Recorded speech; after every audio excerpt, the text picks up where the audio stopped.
Hey, everybody. Thank you so much for tuning into this episode of the Kingdom REI podcast. I'm your boy, Cameron Roy.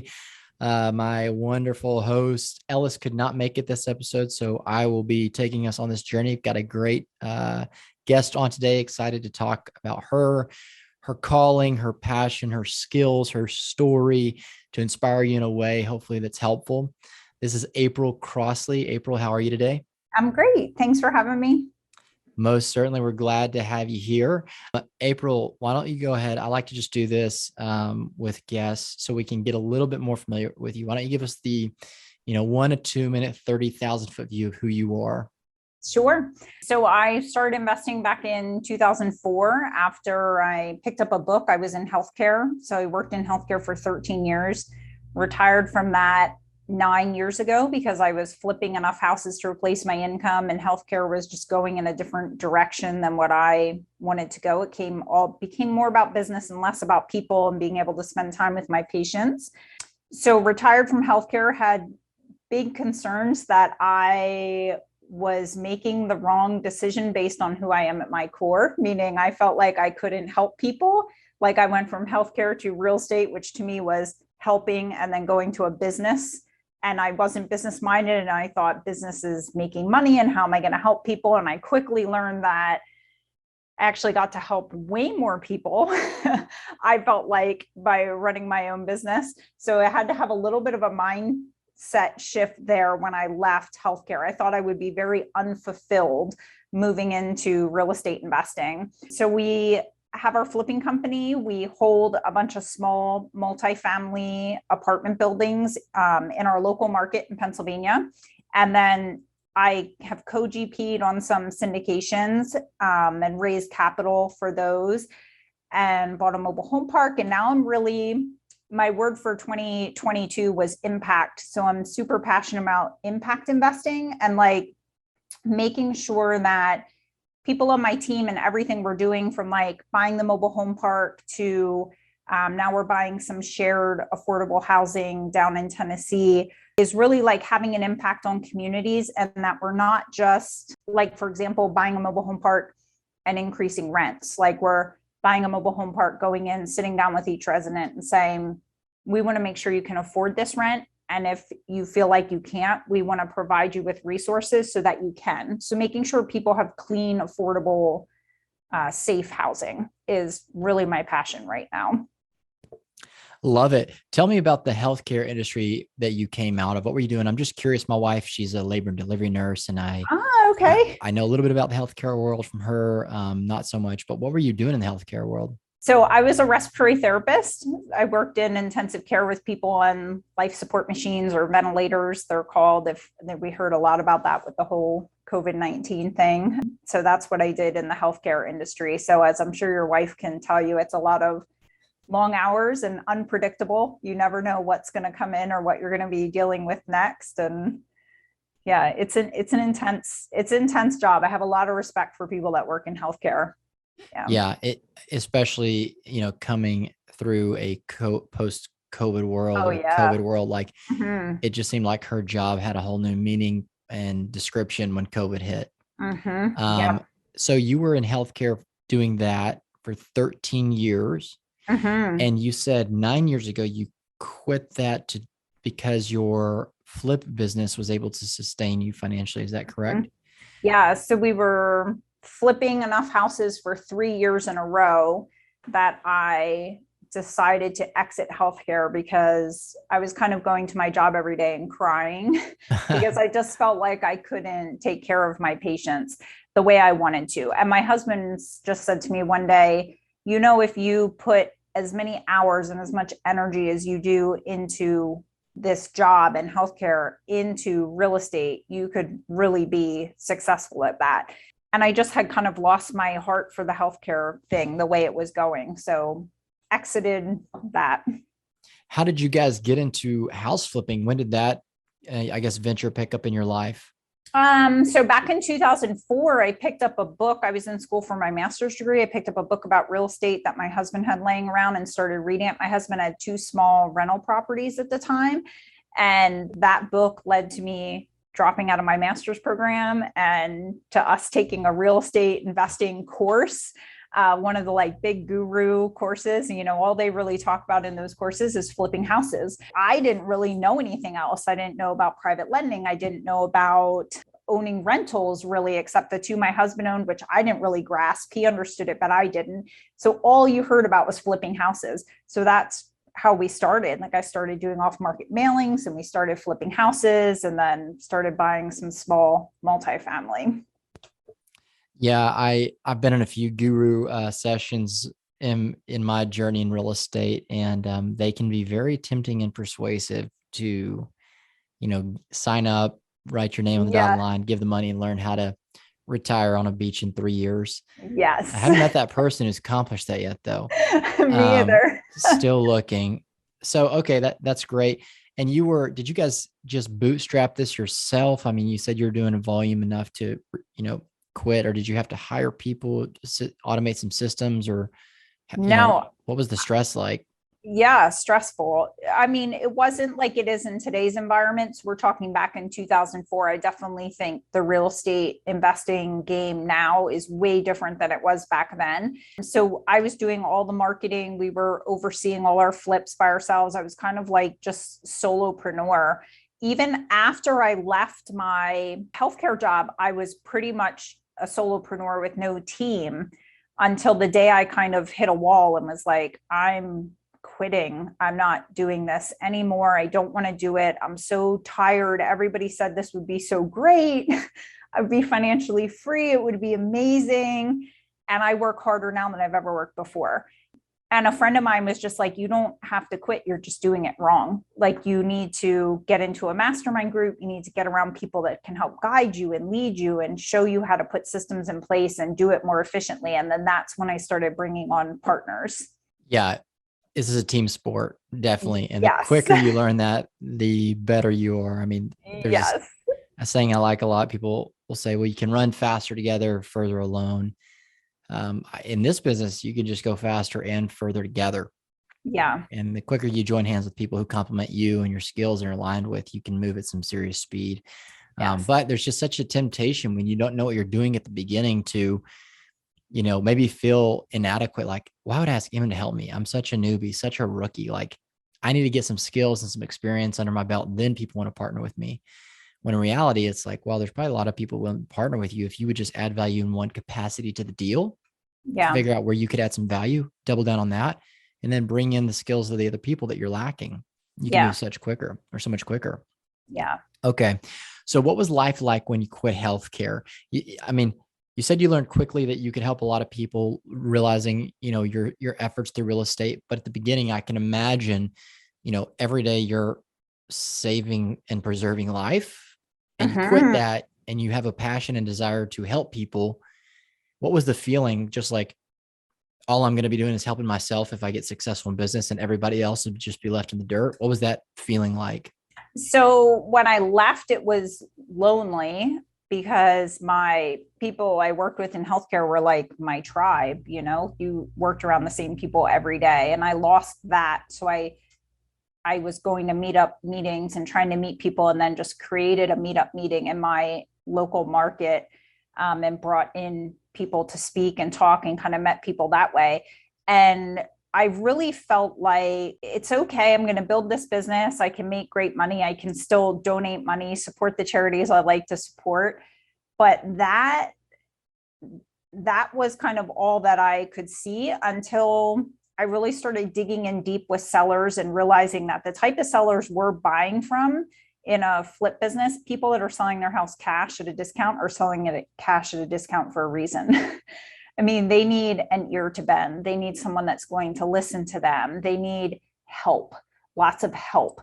So it's helping them relocate, helping connect them to services in the community so that they can find more affordable housing, helping them with lots of things so that they can kind of leave their old life behind and start over again. I almost describe it as, my business partner and I joke sometimes, like, we should have a social services division. Like, we flip houses, but we should also have a social services department so that we can really like have someone full-time that helps these people. with placement and moving on from the house that caused them so much distress. Yeah, I've been in a few situations like that. People are just desperate and they just need somebody who, like you said, would be sitting down, willing to talk with them, let them bend their ear. This flipping houses thing was working. It was offsetting the income from the healthcare world.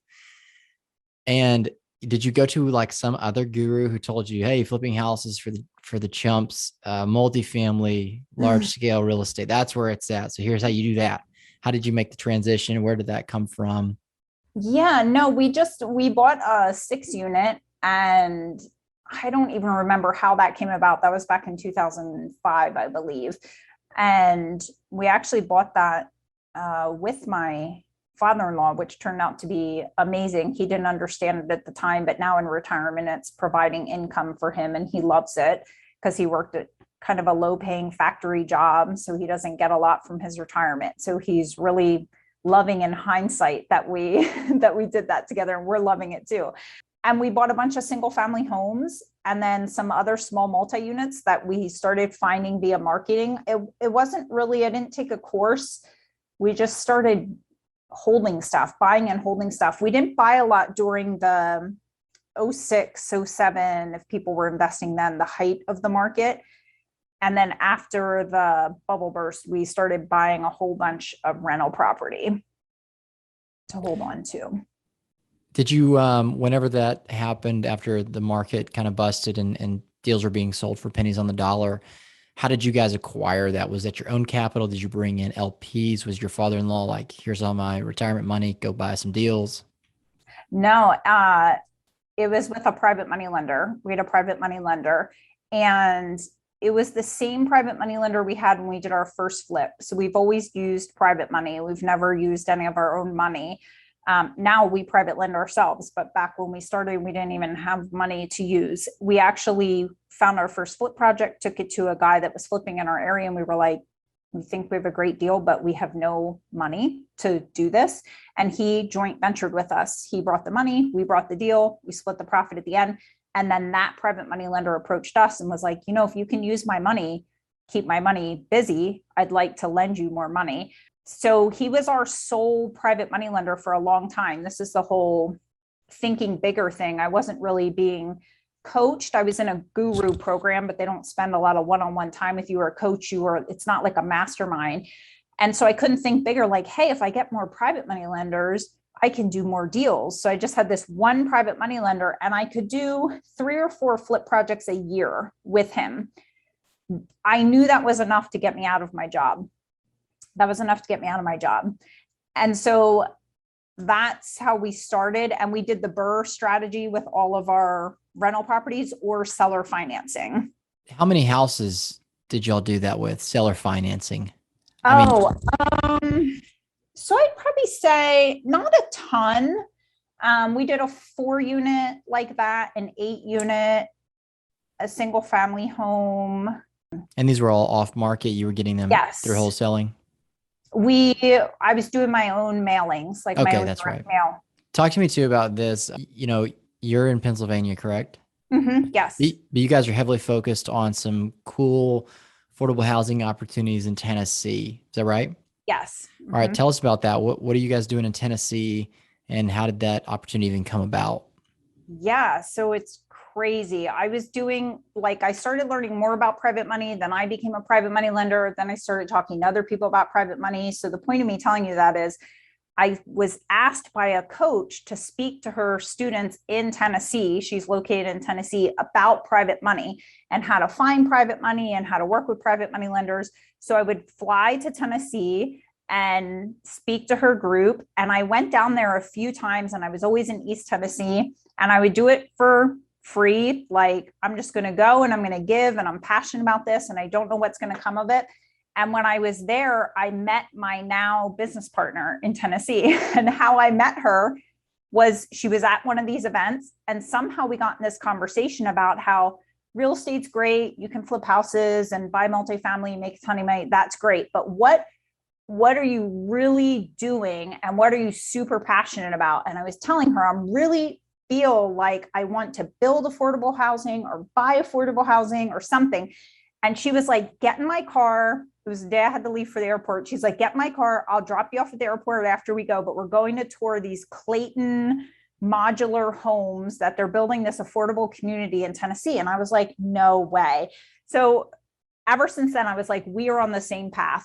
Like this girl and I are on the same mission to like help people and not just make money, but really have a significant impact. So we stayed in touch over a few years, and she came across a mobile home park opportunity. She's an agent. Her family has a lot of agents in it. And we ended up buying a mobile home park together. And then she went from being a residential agent to getting her commercial license.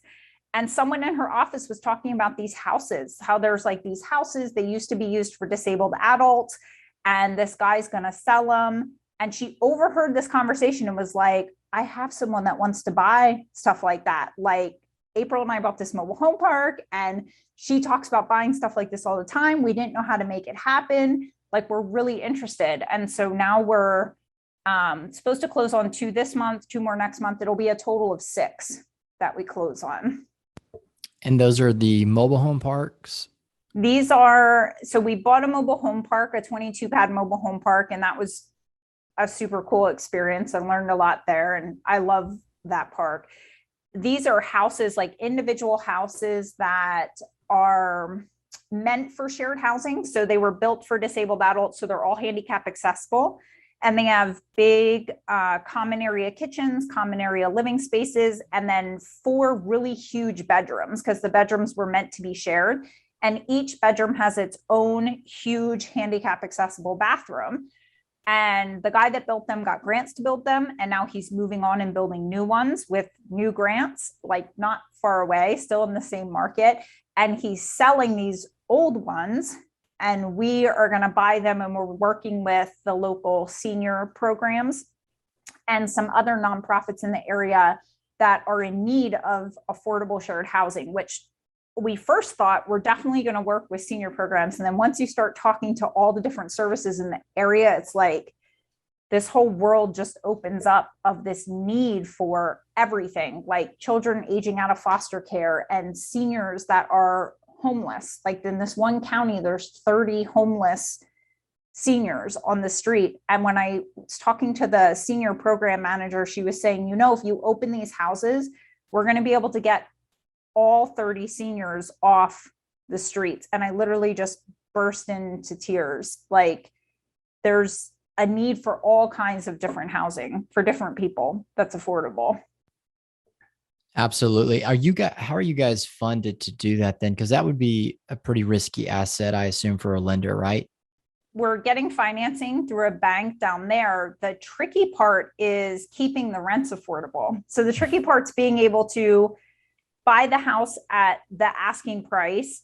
And these houses need some cosmetic work, and we're getting a good deal on them, price per square foot. But buying the house at an asking price that makes sense, that you can still keep the rents affordable, has seemed impossible, almost to the point that I'm like, they would have to gift us a house for it to be possible. So we're really connecting and looking into a lot of grants, some local, some not local, that will pay for the rehab part of the property. So we're just purchasing the house itself.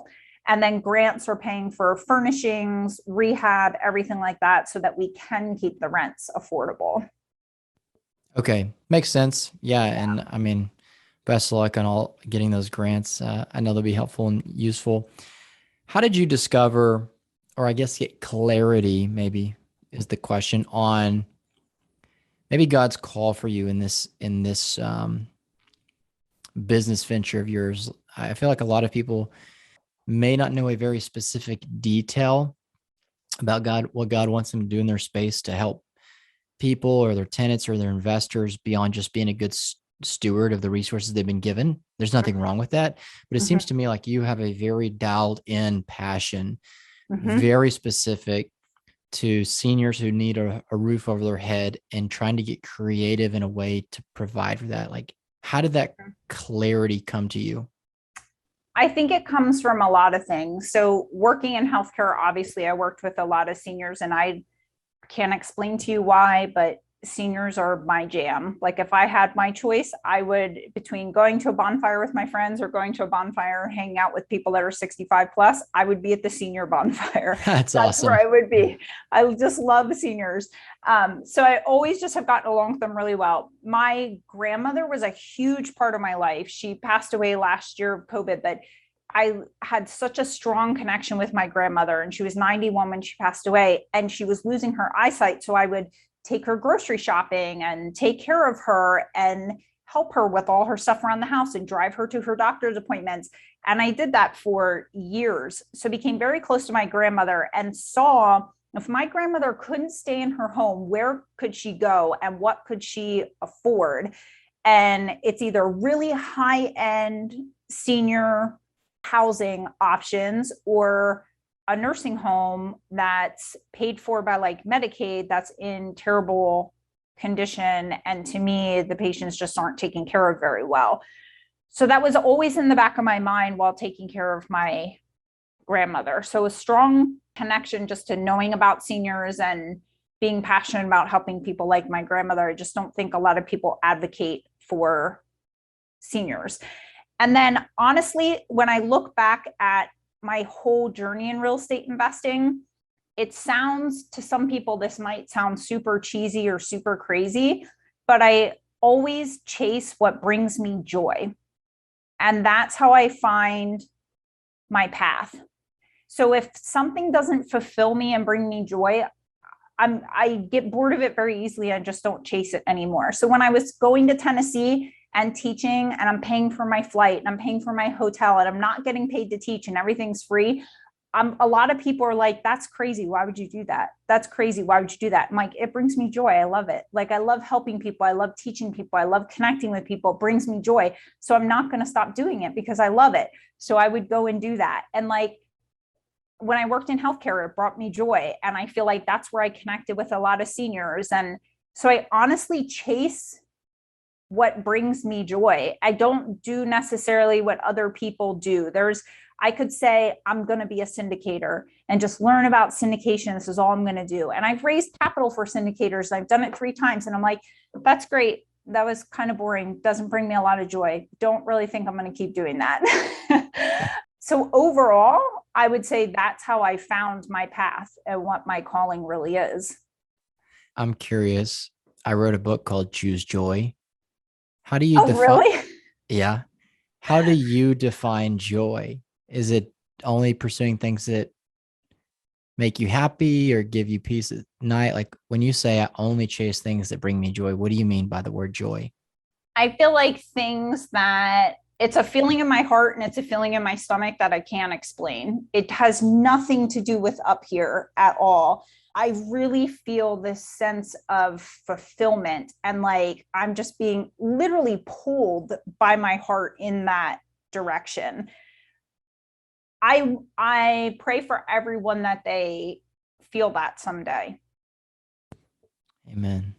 Yeah. No, that's great. And I resonate with that completely. It's been connected with God. And a lot of times my wife too, she'll say whenever we're trying to make big decisions, whatever it is, she likes to say, if one of us are walking closely with God and one of us feels anxiety or stress about it, we really need to press in on that and make sure this is something the Lord wants us to do. Like God doesn't want you to take every good opportunity at your doorstep. And so you need to be able to have a way to sift through the decisions that he wants for you and for me, as well as you. It's the ones that provide me, joy. And, Yeah. if I'm walking close to God and there's a huge presence of anxiety or fear, like I need to just not make the decision until that's clearly gone away and I have more of a rational thought and perspective behind it. So I agree with you. And I like that. I sorry, I just get on a little giddy train because I love the word joy.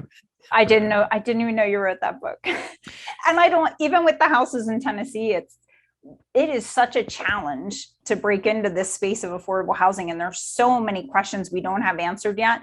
But my business partner and I were like, we are meant to do this because if we weren't, we would have backed out right now, but we feel it. And we know that we're going to buy these and this is what we're meant to do. And this is part of our journey. And if it wasn't, we wouldn't be moving forward because we would have so much anxiety and fear about it. And even though we don't have all the answers and all the puzzle pieces aren't in place yet, we know it's coming together. We can see it coming together and feel it coming together. Amen. Yeah. What's something really cool in your journey that just sticks out to you that God's done in your real estate journey? It's just like if you're at the bonfire with all the 65-year-olds, whenever there's a bonfire with a bunch of other young people, what's the story you're going to talk about that you just clearly saw, felt the hand of God directing your steps in this business journey of yours? Yeah, I think this is it where I'm at right now. Like being pulled to Tennessee. If you would have asked me in the beginning of my real estate journey about investing in other states or Tennessee, I knew nothing about Tennessee. Why would I go to Tennessee? What's in Tennessee? Like my portfolio's here, I'm buying here, this is what I'm doing.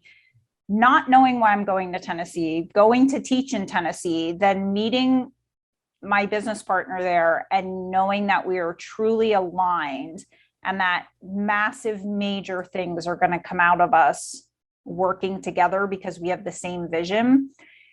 It would literally be probably the first time I went to Tennessee, just because I was trusting that my heart was telling me this is something I should be doing and just going. That was definitely a defining point, I think, for me in my real estate business. That's taken years to evolve. I mean, I was teaching down there. I probably haven't taught that class in Tennessee for maybe 3 years. So I was teaching down there a couple years ago. So it's been like a slow evolving thing. And now just amazing things are going to come out of it. I have no doubt about that. It sounds like you guys clearly have God's favor in this deal, and you and your partner, how you guys came about. I mean, I love stories like that because you can't explain it other than saying it's the providential hand of God. Like it wasn't the right place, the right time. It was the place at the time appointed by God, and all the stars aligned. So it was just pull the trigger. Yes. Yeah. That's awesome. What's a way that you like to give, give back? Oh, tons of ways. I do a lot of, in the real estate communities, I give back a lot via just like free education. I get really excited for people telling them about like my journey and how I went from like a teenage mom on welfare to a millionaire and everything I'm doing now to change people's lives. And like, it doesn't matter where you come from or who you were, it's who you are becoming during that journey. So I have a YouTube channel where I give a ton of content. I love to coach people. And then as far as like charitable giving, I have like charities that my husband and I donate to that are usually like the largest homeless shelter where we live in Pennsylvania, Habitat for Humanity. It's all typically tied to the housing realm. Makes sense. And the free coaching, is that something you do with individuals, or is it just content that you put on YouTube and post series? How do you get that across? Yeah, we YouTube, my YouTube channel, which is April Crossley. So we do a ton of free education there. And then we have a free like newbie content bundle pack that we give away on our website, full of like some forms and documents that newbies can use, and videos on flipping and wholesaling houses and stuff. Love it. We need more teachers in this world. That's awesome. And I love your story. It's cool when you hear people and their story is clear, like, oh, this was a no-brainer from God, pedal to the metal, full speed ahead. And I think you have that. I also love that you like to give back and teach newbies. There's a lot of, people who are listening to this podcast right now that want to get started in real estate, that don't know how to get started in real estate. Maybe they want to start off flipping homes or want to, jump full bore into multifamily, senior living, or storage. How do they get a hold of you or your content if they want to learn more, maybe even be coached by you and heed all that good expertise you have? Yeah, aprilcrossley.us is my website, and that's where they can find the free like newbie, we call it like a newbie bundle pack. Okay. aprilcrossley.us. Yep. And then my YouTube channel, April Crossley, there's a ton of free videos there. Awesome. Well, that's great. That's how you get a hold of her, guys. If you want to reach out, feel free to do so. Get that newbie bundle pack if you're somebody who wants to get in the space, learn from all her experience. I didn't do this at the beginning of the episode, so I know my boy Ellis is give me a hard time, but I want to do it before we end. Do you care if I pray for us? No. Mm-mm. Cool. All right, Lord, thank you so much for today. Thanks for an opportunity to meet a new friend in this great world of business and real estate that we get to both partake in and try to bring your kingdom onto this earth through our hands and our work and our effort. And I thank you for April and her story. I pray that you would just bless her and her business partner and all their efforts in Tennessee with the senior situation there. I pray that the grants would just come in abundance and any walls in their way would just be knocked down and they could advance their deals, their passions. And many people will be blessed by their hands, God. We love you so much. Thank you for all that's true about our lives. And thank you for Christ. It's in his name I pray. Amen. Amen. Awesome. Well, thanks everybody for tuning in. Go be sure and check out April's content. We'll talk to you soon. Bye-bye.